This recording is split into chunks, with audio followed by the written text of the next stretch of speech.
Tiffany came to our class in July and she opened her first residential assisted living home in November, cash flowing over $10,000 a month take home as the owner operator. How did she do it? Let's break it down. First things first, she got educated. She didn't jump into the deep end without learning every single step along the way. You see, education is the key to success. It's great to start here on YouTube, but coming out to Phoenix, Arizona to one of our trainings is really what you need to learn it all. Next, she went back home and implemented everything she learned. She researched the demographics of the area and found a location she wanted to focus on. She honed in on the correct zoning and found she could have 8 residents in her home. She started hunting for amazing staff to run the day-to-day because she wasn't trying to build herself a job. She wanted a business to cash flow her for the rest of her life.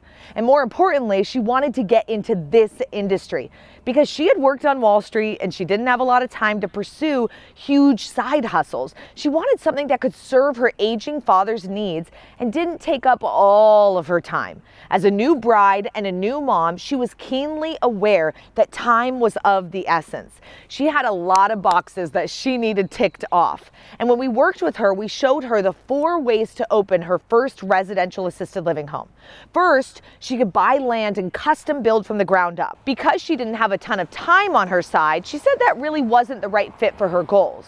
So next was leasing a home to use for this. She decided against this option because she wanted to own the real estate long term and not have to be paying someone else's mortgage. Totally understand. Third was buying an existing REL business and home. This option was in play.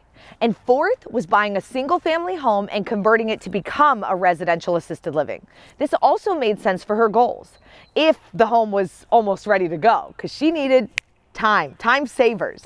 So she had 2 visions in her mind and she knew where she wanted the home, so she started the hunt for both. She found a perfect single family home that didn't need much to make it a residential assisted living. It already had 6 bedrooms and it only needed 2 more. It was in a residential area in a neighborhood that she'd already done the research and everything was just lining up. She focused on the top 5 steps to get started, like I share in this video right here on YouTube. She put it under contract, and once she was the owner of the home, she started hiring her staff. Like I said before, all along the way, she was using our methods to market her home. So day 1, when she opened her doors, she had people moving in and paying to live in the home. Her average rates are right around like $6,000 per month, depending on the level of care that the senior needs, of course. So she's bringing in about $48,000 of monthly gross income.